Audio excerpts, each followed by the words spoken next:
A 200-mile double-century bicycle ride is a lifetime in itself. It's halfway the distance from San Francisco to Los Angeles. Now imagine riding 100 double centuries in just about a decade, the equivalent of biking 50 times from SF to LA. It's nothing short of incredible, and to achieve it as a female ultra cyclist, now that's truly inspiring. On today's episode, I'll be chatting with the fiercest yet friendliest cyclist I've ever known about riding an ultra amount of double centuries and also riding the HooDoo 500, Silver State 508, 24-hour World Time Trial Championships, and the Race Across America. This is going to be a fun one. I'm your host, Justin Tu. Let's roll.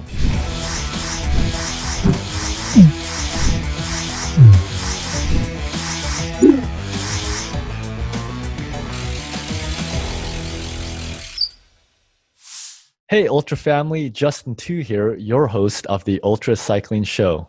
I'm really excited about today's episode, not just because it's with the first female ultra rider on the show, but also because she's somewhat of a mother figure to me in the ultra cycling world.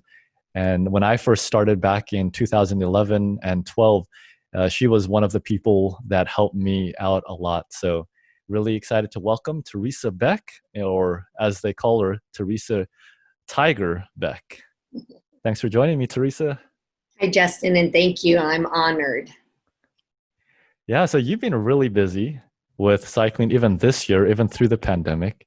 And you recently actually just reached your 100th double century in the California Triple Crown series. And so that is something that I'd love to highlight in this segment. But before that, let's dive into a quick sprint round of questions. Just a series of questions to get to know you in a fun way. You could answer in a couple sentences. First question I have for you, Teresa, is how long have you been riding bicycles? I have been riding bicycles for 44 years. Started out just riding it to work and then expanded to riding it to a local beach, and then things just happened.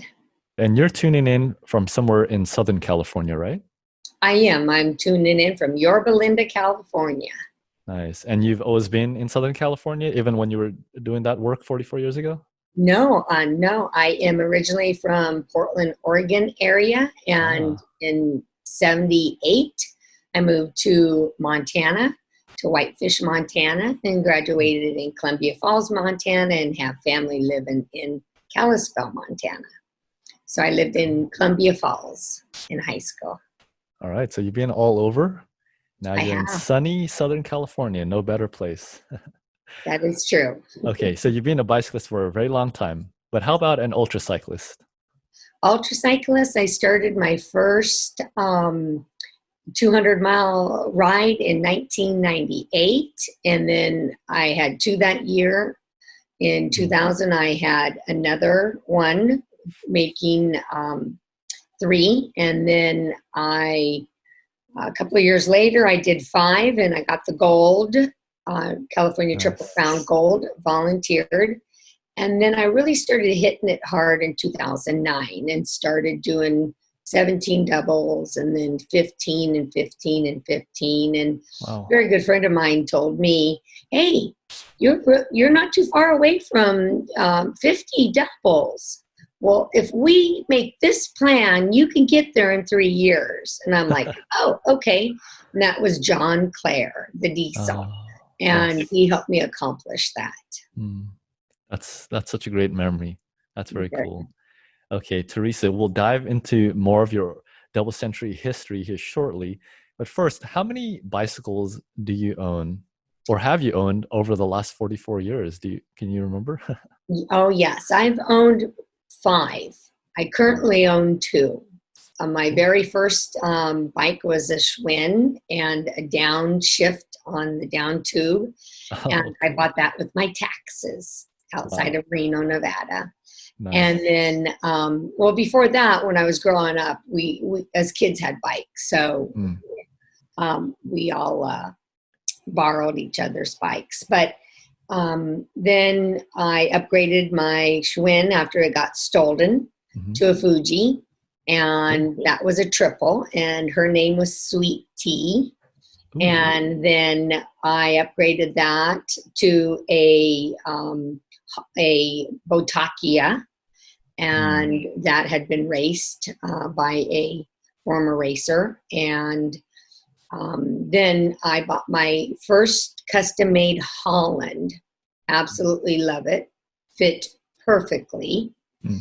I did have a Velagi, and I didn't fit on that right. And then my Holland, I was like, this is it. And so that's my most favorite bike. And I had a mountain bike, and I no longer have that, but looking at getting back into mountain biking. What bicycle computer do you use? I use Garmin 1030. Mm. What's your favorite ride snack? Actually, I'm a soft diet, so I do goo and liquid food. Oh, okay, cool. What's your favorite liquid food? I have Sustain Energy and Cytomax. Mm. I know a lot of people are like, Cytomax, what? That is what works for me, and I'm sticking to it. Yeah, thing about ultra cycling, you have to really find what works for you, especially on the longer distances. Now, I Exactly. will say in the few doubles that they had Cytomax here in California, I actually quite enjoyed it. The flavor, it was nice. Yes. Okay, what's your favorite post-ride meal? Well, within 30 minutes, I like to have the Recoverite from Hammer, the Mm. strawberry one. Mm. I had this container in my cupboard for like months, and I'm like, Mhm. what am I going to do with this? So I finally tasted it, and I was like, Uh, why haven't I been drinking this sooner? I'm hooked on it. It is so cool. delicious with some milk and ice. Mm. It's good. Yeah, sounds refreshing. Very cool. Okay, when was your last ride and how long was it? That was Saturday, and it was 100 miles. It was, it was 200 miles, and it was 10,000 feet of climbing Wow. Nice weekend ride. uh, on a very hot, extreme hot Hmm. weekend. Yeah, we've been having a big heat wave out here in California, haven't we? Okay, Teresa, do you prefer, in terms of terrain, climbs, descents, rollers, or flats? Well, my strength is on the down, so I got to have the Ah, up to get huh. to the down. So I'm working on getting stronger climbing, but Hmm, I can kick some butt going down. I that's love awesome. descending. Wow, yeah. Yeah, unusual for me. I'm always very conservative and on the safer side. It sounds like you have a need for speed and you're one of those daredevils. I do. I That's am. cool. Yeah, and I think especially as a female, that's really awesome to hear. Okay, when do you enjoy riding the most, Teresa? During the fall, the winter, spring, or summer? I like the last end of summer and fall. I'm Hmm. usually in a lot better shape by that Ah, time, yeah. and there's usually quite a bit of events. But Hmm. also, the weather is hot but not too hot, and then you get the beautifulness of the fall. Now, Mm, here in California, we don't really have four seasons. yeah. But if you get up, in the mountains and, and it starts raining and stuff, you do get some pretty flowers Mm, and streams and stuff like that. yeah. Yeah, definitely. And especially there in SoCal. Geez, I feel like you only have one season down there. Nice. Yeah, exactly. Yeah, Yes. cool. Now, how about time of day that you prefer riding or training? I would prefer to be up in the morning early. I normally get up at 5 a.m. in the morning, Mm. and if we're out riding at 6 or 6:30, I would love that. Uh, I like it to be warm though too. I'm Oh. not real good with anything 55 or lower, Hmm. and 55 is kind of pushing it a little bit, but so if the temperature's in, above 55 and in the morning, I like that. And plus I Hmm. like riding in the dark. It's really neat. Oh, It's quiet out, and as long as you got good lights. Yeah, yeah. It's safe, you know. Yeah, cool. Now, how about riding in the dark, going down hills with good lights? Do you like that? I do. I really do. I like it even better if the road is smooth pavement and Oh, if yeah. the road is familiar to me. Hmm. Okay, now just a fun bonus question. What double century is your favorite in terms of descents? I really like Eastern Sierra. Oh, yeah, yeah. The descents on the back of Sage Hen. Mhm. I was with my one of my captains, Roland Hoffman, and we descended off of that, and we hit 100. It was 64 miles an hour on the Holy cow. tandem. That is very, very fast. I think we had a previous episode with Marco Ballo, you know him, ultra rider from Yes. Slovenia. He said his fastest time actually turned out to be on a flat, drafting in training. And he hit, I think it was about 65. And that's really fast. I mean, 64 going down a hill, that is insane, Teresa. I definitely gave all my trust to my captain. Hmm.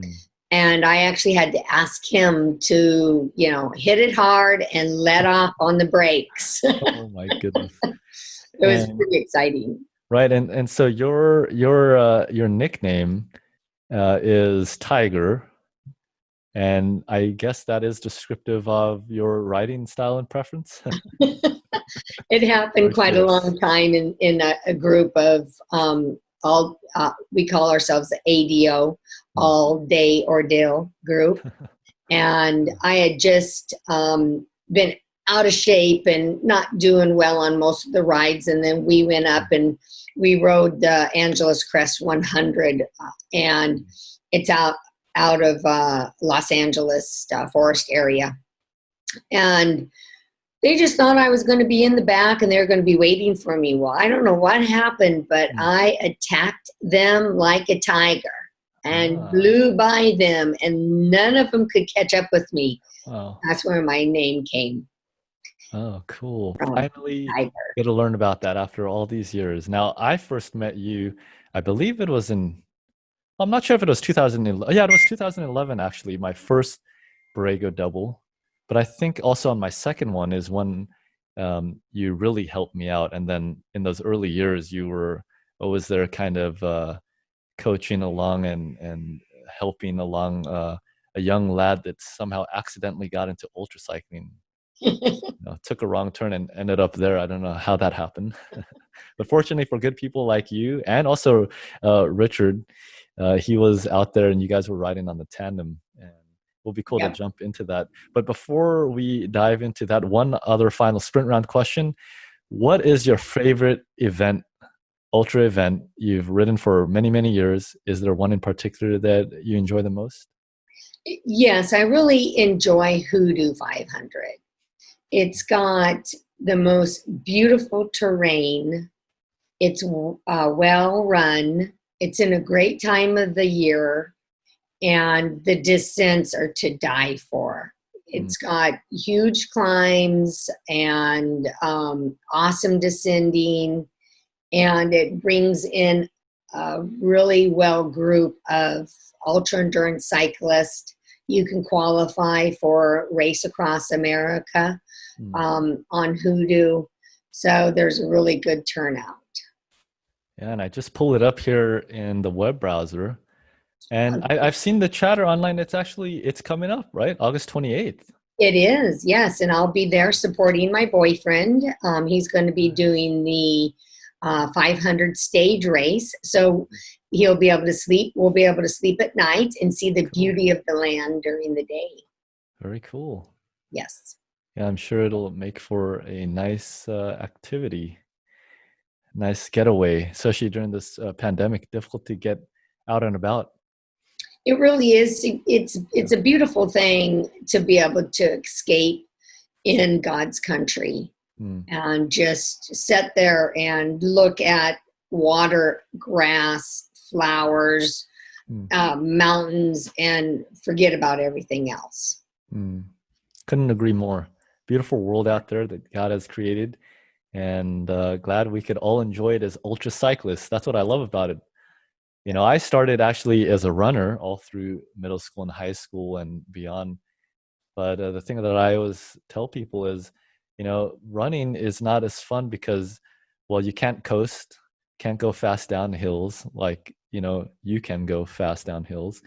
And you just can't go as long distance. I mean, there's ultra runners, but, you know, covering 200 miles, 500 miles, 1,000 miles, or anything longer than that, that'd take a long time and you have to really work for it if you're running. So, Oh, yeah, totally. I mean, you definitely don't cover as much land as you do on a bicycle yeah. or running. Now, talking about covering a lot of land and also getting out to ride and enjoy the scenery, there she is, Teresa Tiger Beck. Nice graphic and banner here that Zung Dang had created for you. Another guest we had on the show, episode 2, if I'm remembering correctly. He's also the organizer of the Carmel Valley Double Century out here in California. And so you wrote this one virtually, actually. So you didn't actually go out to Carmel and to ride around this area in Northern California. Tell me about what you did. So locally here, we had a small group put a route together, which was poo-pooed at the last minute because of a local fire in the San Gabriels in Azusa. So we were rerouted starting in Brentwood, California, down by Santa Monica. We went up the coast and went in Santa Monica and did some climbing up there, hit over 102 temperature. Oh my And we goodness. dropped back down to the coast and up to Point Wainimi to Ventura, and then Oh, yeah. we meandered over to Lake Casitas, which ended up to be about 110 Oh my degrees. goodness. Climbed out of there and dropped down to the coastline to Rincon and off the 101 on the coastline, and then headed back into Point Wainimi, did a few miles around that area, and then back up the coast past Malibu, and then into Brentwood, Santa Monica area. Wow, that was a very long ride. It was a real long ride. A It lot was of heat. extremely hot. I had the pleasure of being on the tandem with my boyfriend, and I love tandem riding. I've done Yeah. a lot of riding on tandems, and we worked real well together. We were very successful. We got along the whole way, and we were just climbing fools. I don't know what happened. Everything Yeah. clicked, but we were out Hmm. climbing the singles, which doesn't normally happen. It was a No. great. Well, it sounds like a nice day on the bike, but very challenging. But I guess no better way, you know, to kind of get your 100th double century, which is what you accomplished this past weekend, doing that virtual Carmel Valley double century. So a big congratulations to that. I mean, that's a huge deal. And for Thank you. any of the ultra riders, they, you know, watching, they obviously would know what a big achievement that is. But for those who are not ultra riders, you know, riding a double century, just one of them, is a huge challenge, just in terms of the physical abilities that you need, the mental strength that you need. But even also, you know, when it comes to the logistics of it, getting down to a certain event, wherever that location may be, all throughout California or in the nation or around the world, and to do 100 of those, that is a huge deal. And to give people a context of what that means, there are just a handful of people that are in that club, I guess the 100-mile or 100 double century plus club. And so you're one of the few now. And out of, you know, arguably thousands of double century racers through the decades. So tell me about what this means to you, having reached 100 double centuries. First of all, it's an honor to be able to have the mental capacity to make it through the up and downs that a 200-mile ride creates, and then to be physically fit to not be in discomfort and pain throughout the whole ride, because that's what it is. It's you're putting your body under a lot of pressure and stress, and your mind also gets fatigued, and it starts fighting with your body. It starts fighting with your heart, and so just to accomplish that part is huge. And when I started riding the doubles, speed wasn't that important to me. It was more about the social aspect. And then it became about helping others and encouraging those that were out struggling or had their first one, and just being, a leader in that. And that became extremely important to me. Do believe I was inspirational in helping a lot. I was well known because I did a lot. I mean, the year I did 17 doubles, I was like, everybody knew me out there because I was always out there. And I always try to keep an upbeat way about me, even if I am having a hard time myself. So, I remember putting all my rides on my Strava, and I had riders pinging me saying, "Oh my gosh, I'm going to do this ride. I'm going to do that ride. Hey, where's the toughest climb? Where's the steepest grade? Can you tell me about this corner and that corner?" And after 17 doubles, it's like they all came together. I was like, "Oh, I'll have to go back and look at the route." That's awesome. Yeah, and you talked about helping other riders, and I alluded to that earlier. In the beginning of my ultra career, which was in double centuries here in California, I remember doing the Borrego Springs double century, a very challenging one. And I remember you were there, and something that I've always known about you through all the years is just your level of energy and excitement through all the rides. Whether I see you at one of the stops or we bike past one another on the roads, you're always just have this huge, big smile on your face, and just a big cheer for whoever's coming by. So it's always nice when you're out on the roads to see a friendly face, especially one like yours. Wow. And yeah, back in I want to say it was 2012, which was my second Borregos double century. I remember sitting at the last rest stop. Can't remember exactly. I think it's probably around 150, 160 miles, right? Right. And yeah, just the last stretch, similar, for those who've done the Race Across America, they'll be familiar with that kind of section because, I think that year we were actually going down the glass elevator, I believe. We did. To We the got finish. rerouted because there was a fire on Banner Grade. Right. Yeah, that's right. And I remember sitting there at the rest stop, and I think I pulled in, and you and Richard were already on. You were riding tandem that ride. I think you were already there. I pulled in, and I was dead beat. I mean, it was so cold. Usually up there at elevation, it was probably at least in the 40s, which isn't terribly cold. But after a long day on the road, it was hot as you're going out to the coast and turning around, coming back inland towards Borrego. So you're sweaty.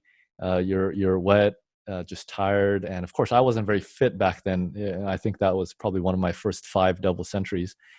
And I remember one of the volunteers let me hop in his van, blasted the heater, and gave me a huge 2 or 3 blankets and a nice big hot cup of hot chocolate, which is some of the worst mistakes you can make as an ultra rider. Never get into someone's van with the heater on when it's cold late at night and you're towards the end of a double century, because I ended up falling asleep.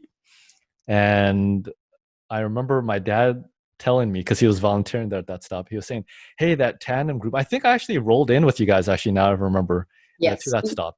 And yeah, and then you guys were taking off. My dad opened the door and said, hey, that tandem couple that you rode in with you, they're taking off. If you're going to finish this ride, your best bet is to go with them. You got to go now. I was so out of it, I just couldn't. So I ended up falling back asleep. Do you remember taking off? Yes, it was Roland Hoffman and I, and Roland, right. our rear tire was going out of true.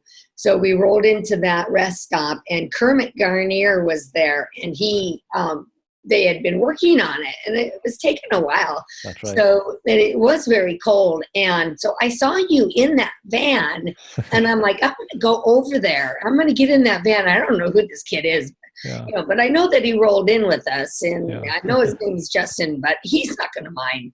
So Yeah. I get in there, and you're just, you're trying your best to be positive, but you're definitely had the toll taken on you.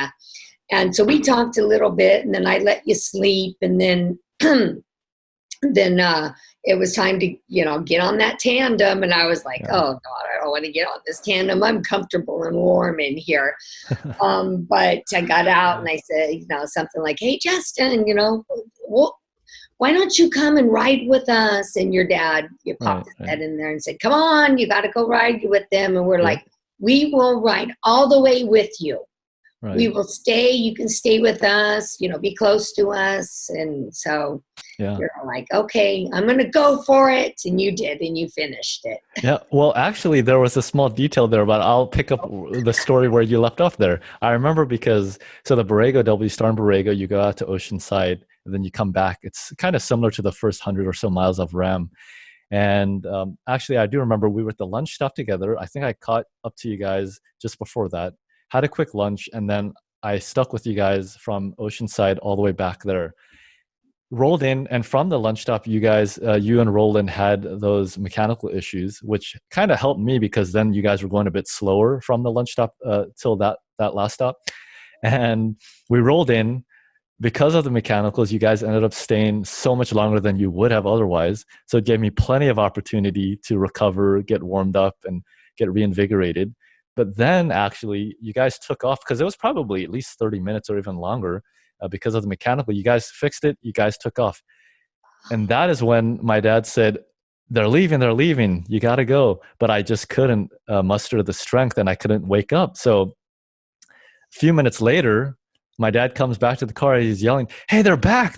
And I was wondering, what do you mean they're back? Who? Why? What? And he said, the tandem group, they're back. And I'm like, why the heck would they be back? And I think because you guys had left your saddlebag or something. I left my Camelback. Right. Yeah, exactly. And so it was almost a godsend. I had a second opportunity. So then I remember my father, I asked him to fill up my water bottles with hot chocolate. And I took off with you guys, and man, that was a difficult last 40 or so miles for me. But it was a lot of fun. And like you've been saying through this whole segment so far, your willingness to help other people. I mean, both you and Roland, I remember just fond memories through all the years, especially in my early years where I wasn't very fit, didn't know what I was doing. But you guys were always there. And, 10 years later, can't believe it. I still, those memories stick with me. And that's why just being able to have this chat with you is just really a lot of fun and a great privilege, and at least an opportunity that I can actually, I guess, for the first time, probably, face to face, say thank you, for that.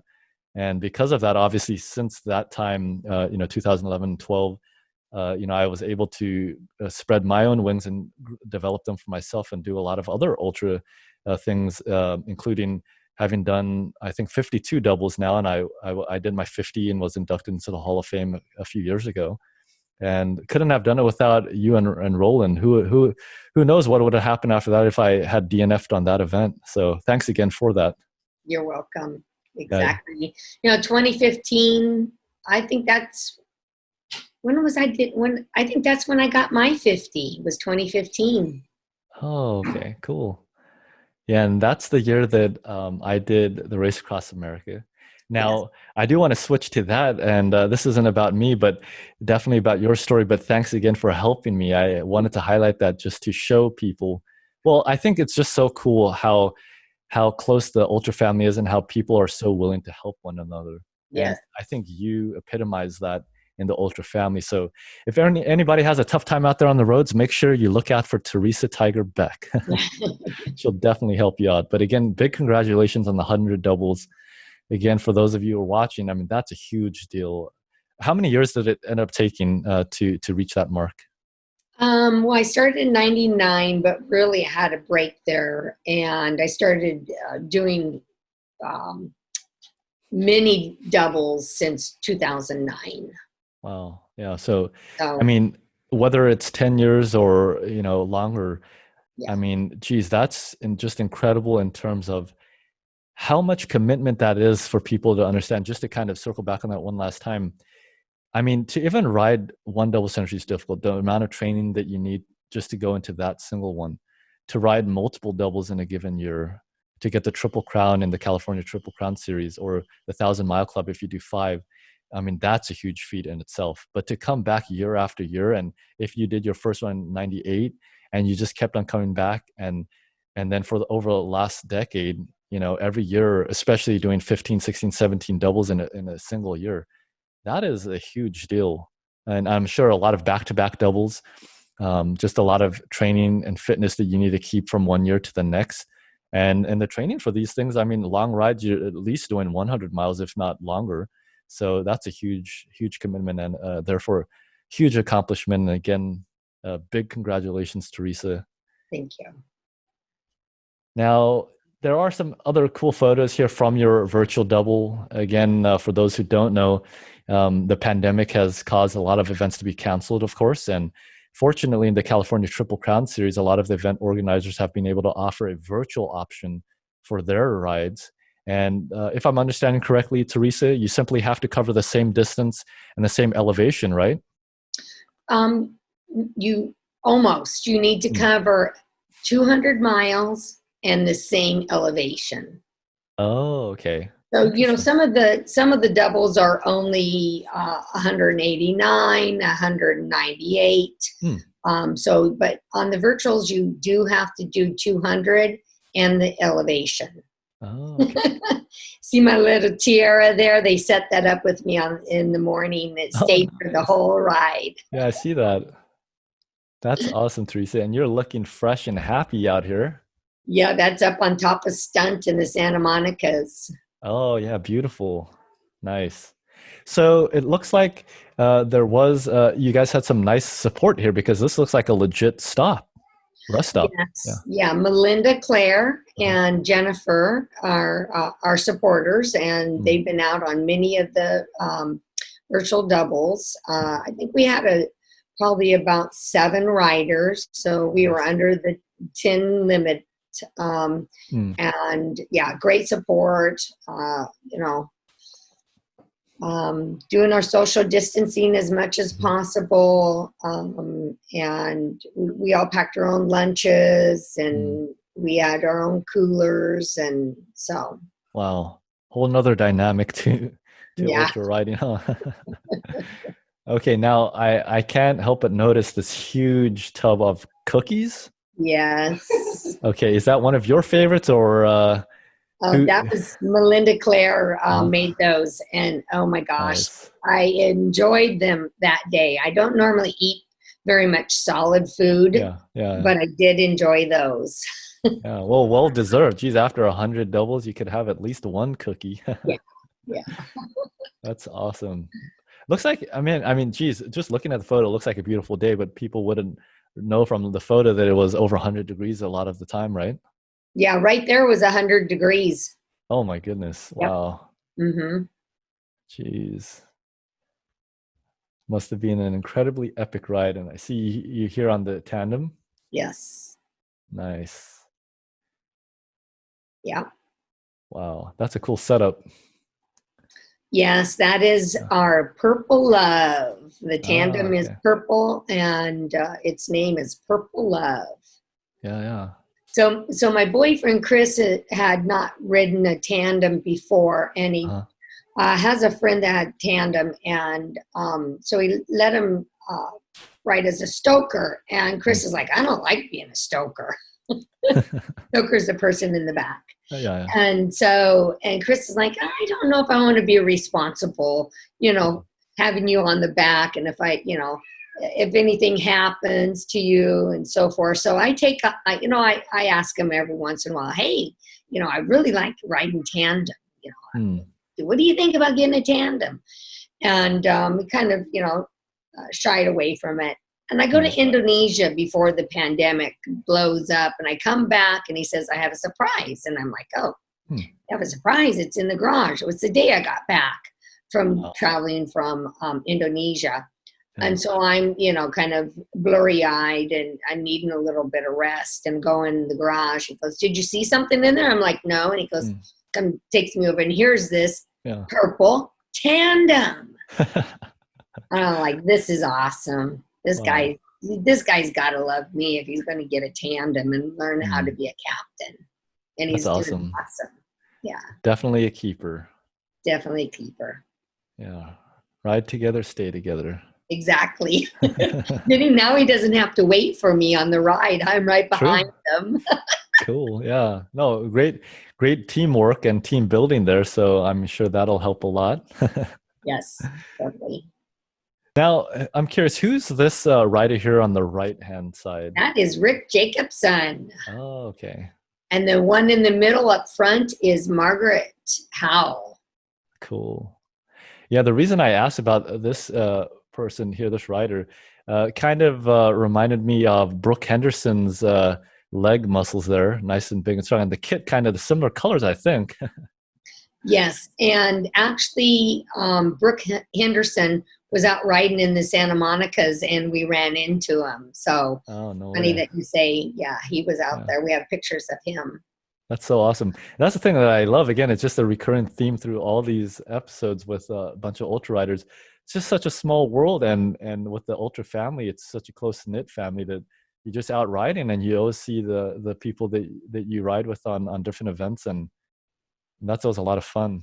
It's a lot of fun. Yeah, Yeah, I really do miss the social aspect of yeah, the doubles. And when I was doing all the massive amount of doubles in a mm, year, it kind of becomes a little bit on the fun, financially mm, hard. So you start volunteering, and so when you volunteer on the day of the ride. So you're not, actually riding. I mm. really liked riding the ride because you see everybody all the Right, time.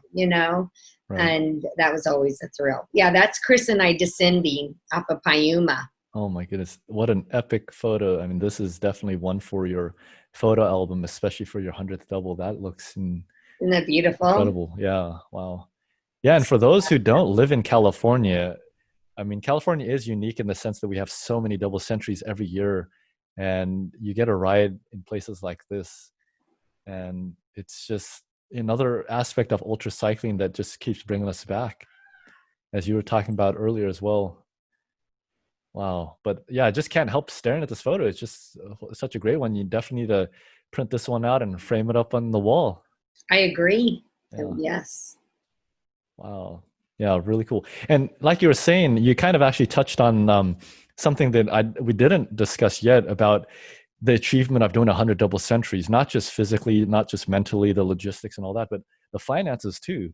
And what people don't realize, or they may not realize, is that just doing one double century, especially if it's not nearby in your hometown, or you're there in Southern California, if it's not there, if you're coming up to Northern California for something like the Devil Mountain Double or Terrible Two or something like that, or even Eastern Sierra, you're having to drive out there. There's all the costs. It's typically a multi-day effort, through the weekend. You have to get an accommodation, you're eating out, and then all of those aspects to it. So 100 double centuries, I mean, that's a lot of financial costs, and also all the training and everything you had to have gone through. So just an incredible achievement. And man, I remember when I first started riding doubles, and I'm sitting there in the heated van at Borrego, maybe I think that was maybe either a double century number 3 or 5, and thinking about getting 50. I mean, I wasn't sure that I'd be able to do that in my lifetime. And now that I'm at 52, I feel like getting to 100. I mean, I just can't even fathom that. I think it's just one of the things with ultra cycling, right? And you can probably relate. It's just one pedal stroke after the next, whether it's an event or going for 50 or 100 double centuries or doing any other ultra event, right?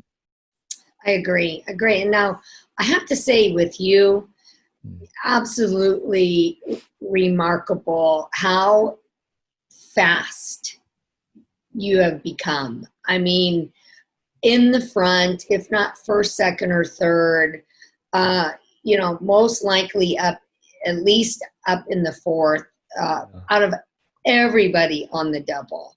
Now, not everybody is out to race it, but you know, I mean, a lot of them do the tourist one where, you know, you finish, and if you finish past the time, then, you know, there's no support. Right. But you really came into your time. You really came into your passion, I believe, because I'd see you out there and I was like, wait, I'm 3/4 of the way done and he's already done. And he's, you know, showered and your parents. We love your parents. Oh my gosh, they were at every one of your events, supporting, smiling, laughing, serving. Yeah. Awesome. Hats off to them.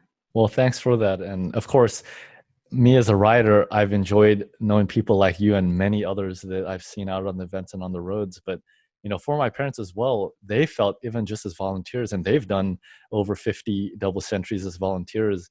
And actually, when I got my 50th, I made them a special plaque that commemorated that for them as well. I thought that was a big deal. And even for them, they've grown to just love the sport, love the community, love the riders, and helping riders like myself, like you, and others, because it's just such a beautiful family. So many friendly faces, so much love and support. And you know, for me, it's one of the reasons why I was able to do so much so quickly, and to just continue to, you know, increase my passion and ambitions in the sport, because having, you know, supportive parents or supportive family or friends or a community of bicyclists, that goes a long way in the sport. And I think that's why, and we kind of touched on it already, that's why we love that social aspect of it, because it's not just about amazing achievements and challenges to grow ourselves in character and discipline and all these things, but just the support and the encouragement and struggling together and succeeding together. That's just a huge deal, and it grows some of the closest bonds and connections you can get in life. Yes, totally. Now, I'm just scrolling through here on your Facebook album, just a few more photos as we wrap up the discussions on your 100th double century. A lot of fun ones there. And then I do also want to turn to, I see some really comical ones there. I won't point them out. I see a nice cake here to celebrate. Yes. Delicious. What do we have here? I mean, I think this is noteworthy. Oh, this is I call it a double chocolate raspberry filled. It was so good. Delicious. After they had the writers were there that did the double, and we had pulled pork, homemade pasta salad, homemade coleslaw, homemade barbecue sauce, bread, water, and chocolate cake with ice cream to celebrate. And I was just, I couldn't believe it. It was very fulfilling in my heart, and very, very thankful to have such great friends and such a great family. Yeah, definitely. Well, go big or go home. So I'm glad you were able to celebrate like that. Yep, there's Kermit. I see Kermit. Yep, another great guy in the ultra community. Yeah. A lot of cool photos. Now, as we kind of just scroll through these remaining photos, Teresa, I mean, 100 double centuries, that's huge. And I'm glad we were able to capture that here today. Sure. Thanks for sharing your story. But you've also done a whole lot of other ultra events. You've done the Silver State 508. You touched on the HooDoo 500 before. You've done the Race Across America and others. I'd love to discuss those and just kind of see more of who Teresa is as an ultra rider, even outside of the double centuries. And, you know, maybe you could just choose one of those events and kind of go from there. Well, I've also did the 6, 12, 24-hour world time trial championships out of Borrego. The first one I did on a tandem with my captain, Steve Maitree. And then I did the 12-hour on a tandem with Richard Hoff, and we created a new record. And then last year I did a 2-person 60 plus with Steve Maitrey as a relay team. And this year I get to do a 24-hour with my boyfriend Chris, Bergie Bergstrom, and we're doing 50 plus. So you did the Race Across America. That was in 2018? That was 2018. My friend Steve Burns' wife said, Steve, what do you want to do for your birthday this year? And he says, I want to race across America with 3 of my best buddies. And she's like, what? It's like, yep, that's what I want to do. And she said, okay, who are your best buddies? So I get a phone call. Hey, Tiger. Yeah. Hey, you want to do, Race Across America? And I'm like, yes, definitely. Yes, of course. And he goes, we have full sponsorship. And I'm like, hell yeah, wow. I'm in it. Nice. So he calls Steve Maitrey, and Steve said yes. And he calls Vic Cooper, and Vic Cooper says yes. So it's a 4-person, 50 plus mixed, and I'm the only woman on the team. And wow. It was awesome. Well, the only Tiger on the team also, right? Only Tiger on the team. That's so cool. So tell me about, we'll have to have a whole nother episode about, your RAM experience, HooDoo, Silver State, and all that. But really curious for your RAM experience.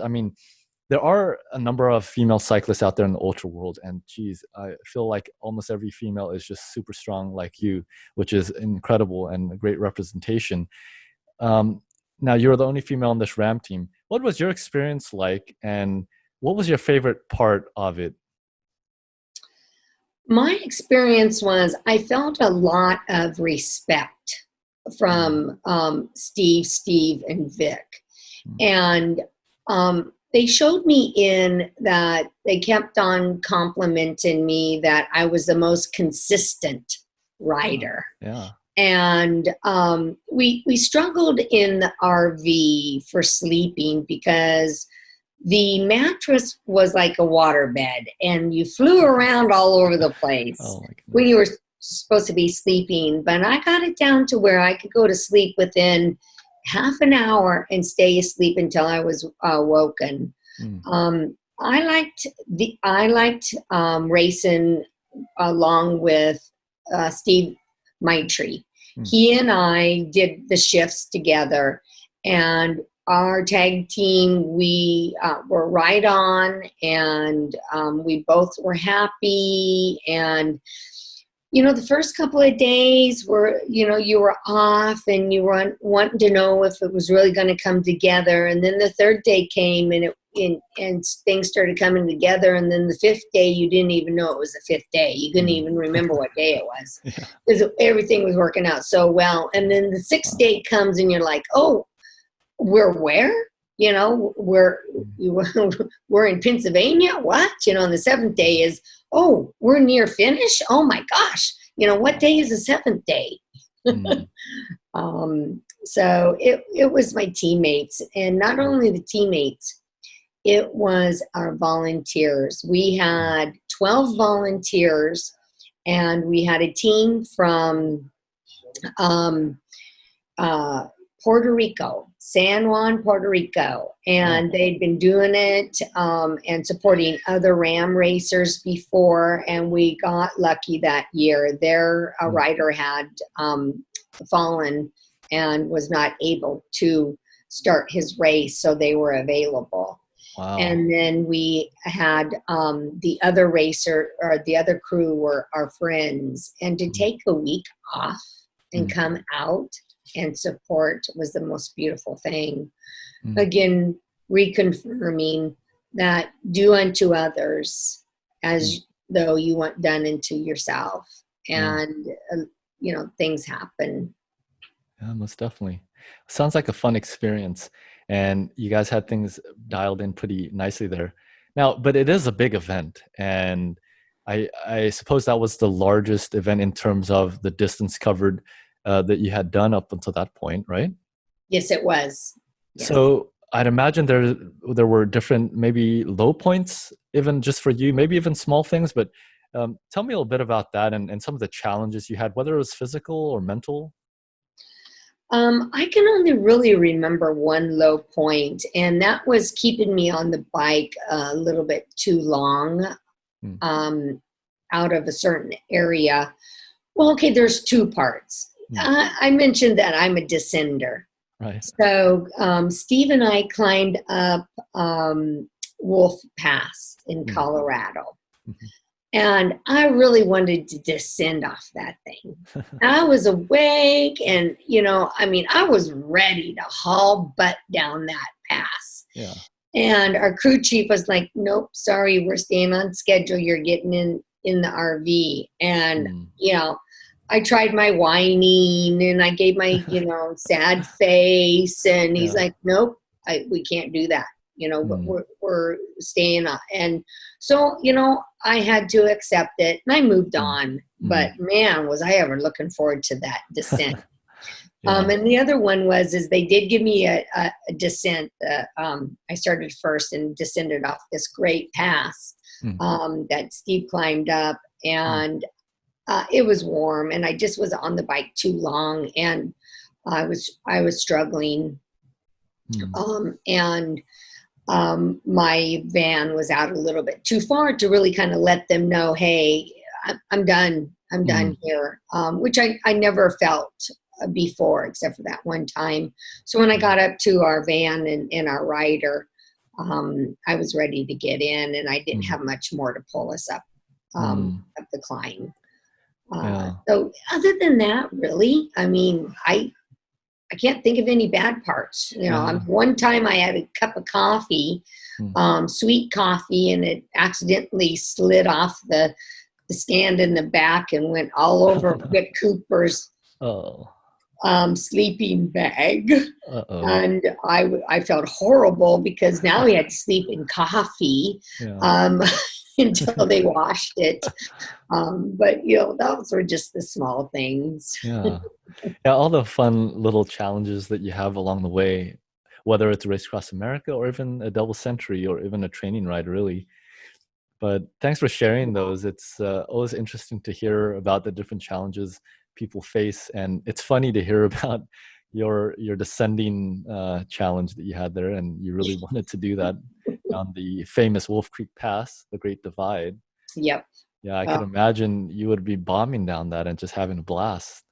and it was sunrise too when we got Oh to the wow. top of the mountain. Yeah. So it was cold, and they Mm. pulled Vic Cooper out of the warm RV to do Oh. it. He's like, I really don't want to do this, but Yeah. Tiger, nope, we're sticking to our hands. He went down Yeah. it. I mean, he enjoyed it, but yeah. Yeah. That's a lot of fun. Now, I want to just touch briefly on a couple other things that you've done before. You mentioned the 24-hour World Time Trial Championships in Borrego. Now we've discussed RAM. You've also done the Silver State 508, the HooDoo 500. You've also done the Rockwell Relay in Utah. Just give me a sense of those, and in contrast, in comparison to RAM and the 24 and other things that you've done. What were some highlights, and perhaps even other challenges that you might have had in those different events? Well, what I can say is that I'm not a soloist. I love teamwork, and I don't want to be out there suffering by myself. And when you work as a team with, one other, a two-person team, a four-person team, Right. there's not a whole lot of suffering going on because you're not out there for 508 miles by yourself trying to finish in 48 hours. And Right. it's funner, what happens in the van stays in the van. And there's a lot of fun things that happen in the van. Yeah. But doing those events helped prepare me for Race Across America Mm. because on the ultra endurance events, you have 48 hours to accomplish it, and you're most likely going to be up for that full 48 or even more, because you get into the town where the event is and you're up, and you try to sleep a little bit before the race. Right. And then the race usually starts at 7 a.m. in the morning on a Friday or a Saturday. And then you're just up. I'm a person that once I'm up, I'm up. So some people can go to sleep in seconds. That's really not how I am. Unless I was a solo rider, then I probably would. But and it also helped me. The first time I did HooDoo 500, I actually crewed and was a crew chief for Roland Hoffman. And that's where I learned about being a crew member. And being a crew member also taught me how to be a cyclist, an ultra endurance cyclist during these events. When I first did my first HooDoo 500, I actually had to have Roland Hoffman, which was my captain then, crew captain. He had to tell me, hey, listen, you're not the crew chief. You're not the crew captain. You're the rider. And I'm like, oh, yeah, you're right. Okay, calm down, back off, and just ride it and enjoy that. So all those things that you experience as a rider and as a crew member helped me with Race Across America. And the fact that, you're in an RV and there's 4 hour time givens, you race for 4 hours and then you are in the RV for 4 and then you race for 4 in RV. It gives you time to know what you have to do, what you need to do to prepare yourself to be the best you can be on the next 4 hours. And you just do that day after day until you finish. Absolutely. Thanks for sharing that. So you've accomplished a lot, Teresa. 100 doubles, you've done RAM, you've done, some of the biggest and most challenging events in the ultra world that you could possibly do. So I wonder, what else is on your bucket list? What keeps you motivated, and what are you working towards, whether it's this year or in the next few years?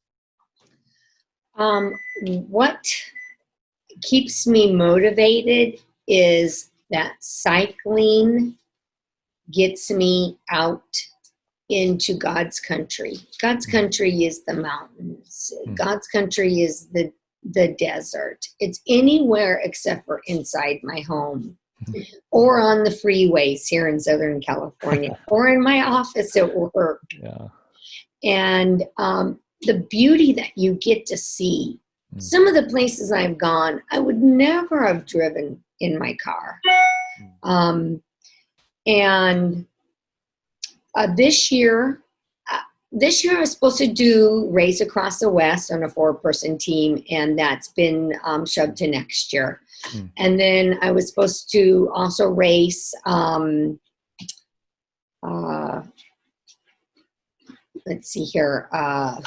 on a 4-person team, and that's pushed till next year. And so 2 were pushed, and I'm racing 24-hour, and I picked up Silver State 508, which was unexpected. So I'll be racing with Shelby Weber, a 2-person team, and mostly it keeps me in shape. It helps me keep my weight off. It helps me keep my lungs healthy. It helps me stay connected to my friends. And it gives me goals, and it gives me a purpose in life. And, I get up, I get out of the house, I get up early, and it just fulfills my heart and my mind. Well said, Teresa. Yeah. I love everything about you as a writer and as a person, and you're definitely an inspiration to many out there. And I would say especially female writers. and any that maybe are considering or on the fence of doing an ultra event. And for them, whether female or male, young or old, what are some of your tips that you would give them to get started with ultra cycling? I would say reach out to others that are ultra cyclists, that reach out to your local community of cyclists. Look for some cycling clubs. Go to California Triple Crown website. Look at the events. I remember, just being connected to our ADO gang, all day ordeal. And they turned me on to doubles. And from there, I blossomed. And, if you can get out and you can get the miles in on the weekends, you run into people out on the bike paths, out at the beach, or wherever you bicycle. Say hi to people. Get eye contact. Scream, say, hey, across the road, They'll look up and be a little stunned, but you'll probably get a hello or a good morning. Because sometimes it's unusual, to get that. And just look at brightening up. People's outlook and your own will be brightened. Well said. Wise words, Teresa. And I must say you're the friendliest and fiercest tiger that I've ever known. And so, Teresa, it's been a real pleasure chatting with you. Just a couple quick questions, sprint around to the finish. Fun way to end. First question I have for you is, how would you rate yourself in terms of bicycle maintenance on a scale 1 to 10, 10 being superb and always on top of everything, cleaning, maintaining, lubing, all those different things? 3, because my boyfriend does all my maintenance for me because I've been lazy. But if you put me out there and you want me to clean my bike and change my tires, and I could do that. So it could be a 5, but now it's a 3. Cool. Yeah. Well, I guess you deserve that after so many doubles and so many years. Okay. When is your next long ride? And how long will it be? Well, I ride a lot on the weekends, but my next long ride will be Silver State 508. Wow. And that's in September the 19th. All right. We'll look forward to that. And as we continue to follow the tiger's journey, we'll see what else you devour out there. I'm sure there's many other events that you'll be able to conquer, and we'll have to have you back on the show again. And so thanks again for taking the time and also for being our first female ultra rider on the show, first of many. And I know you've always been a source of encouragement and inspiration for me, and I'm sure for many of those who are going to be able to watch this. So thanks again for being able to share your story and journey with everyone in the ultra family. Yeah, thank you so much, Justin. Again, it's an honor, and I appreciate you and what you are accomplishing for the ultra endurance cyclist, or even the cyclist at heart. And I look forward to seeing your son and you on a tandem someday, or even you, your wife, and your son on a 3-person bike. Yeah. No, that's definitely coming up. Stay tuned for that.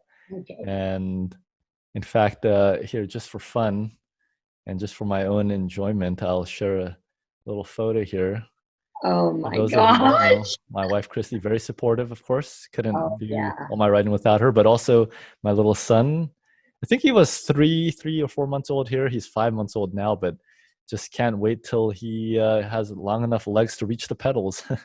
My boyfriend Chris wants to see. Totally. Oh, that's precious. Great family. Christy's awesome. From the very beginning, she's been a huge fan of yours and supporting you.